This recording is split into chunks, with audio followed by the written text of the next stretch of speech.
Hello, everybody. Paul Jancarella here from Profits and Success. And it's Friday, yet again.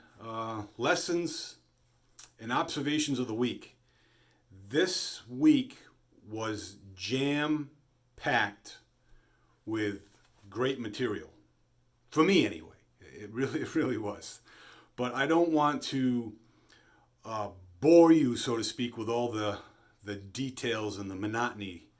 I picked out a few things that I think you would appreciate, and the first thing was getting a mentor. The personal development that I've been listening to for the past 5 years, the articles I read, part of it is find a mentor. Find someone you can relate to, learn from, be educated from. That is very critical.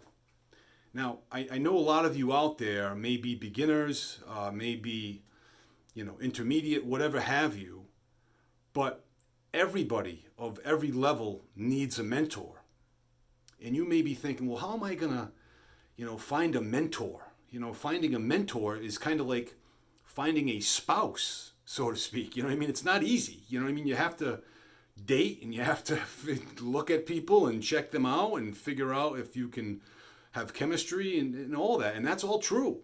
But a mentor does not have to be initially someone that you talk to daily or weekly or whatever have you. I have a couple of mentors of mine that really ring true. One of them being was dead, I think, what was it? He was dead 7 years before I even knew he existed, for crying out loud. And Jim Rohn, God rest his soul.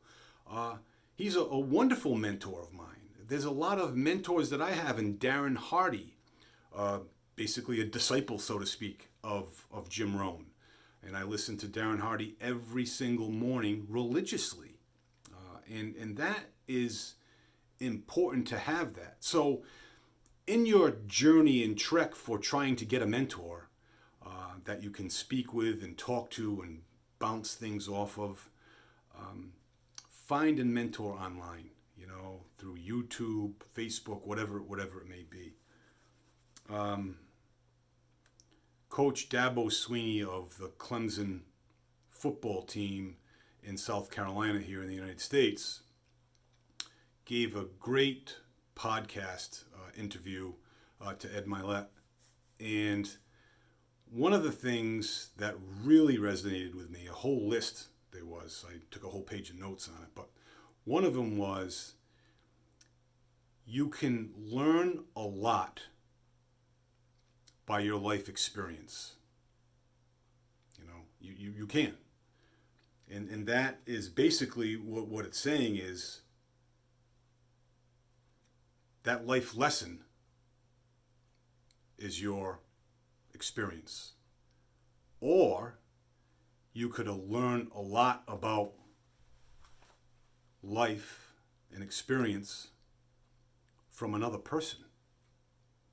Study a book, Abraham Lincoln, of a favorite athlete, of a favorite, historical character, and learn things by people's life experience. For me, at 49 years old, I could learn a lot from my life experiences. But it took me 49 years, I'm a slow reader, but it can take me, say, a month to read a biography of someone, So that is a big life lesson as well. And the other thing that Dabo Swinney said was make sure your dreams are bigger than your memories. A lot of us have fond memories, vast experiences, which is great. But our dreams need to be bigger. And I'm ashamed to say that, geez, you know something? That ratio's off on me. So dream bigger than your memories. And he made the example of a windshield and a rearview mirror, the proportion of the two. The windshield should be bigger than the rearview mirror. We should be looking ahead and seldomly looking behind us. And lastly, I want to get a little religious, as I usually do. But today's gospel reading really struck me. It really struck a chord with me. And basically, Jesus was telling his disciples, hey, listen, don't build up, don't worry about your earthly treasures. You know, they decay, they get destroyed. People come in and break into your house to steal them, whatever they may be. Those are the material things in our life. And again, it's not a bad thing. Material things are not a bad thing, but don't be consumed with just material things because they go away. He said, be more focused with be more focused with heavenly treasures, you know? And you may be saying, okay, what's this guy getting at here about this gospel passage? What is this supposed to tell us as affiliate marketers or online marketers or offline marketers?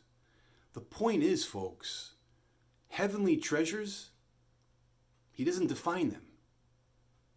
But what I define them as is relationships. When you're prospecting with someone, look at it as a heavenly treasure. You're trying to help someone that hopefully wants to be helped, number one.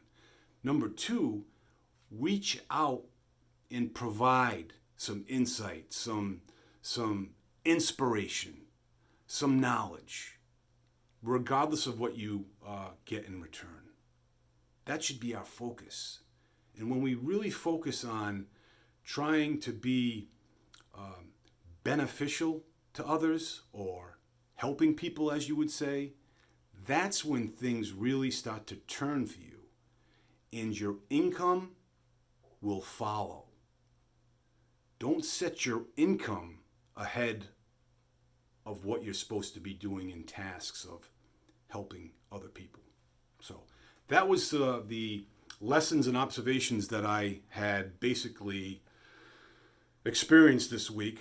There was a lot more than 8 minutes worth of those, but I encourage you to go to my Facebook feed if you would like to see some other treasures, so to speak. In the meantime, be well, stay well, and we will talk to you next week. And have a happy Father's Day here in the United States this weekend. Bye-bye now.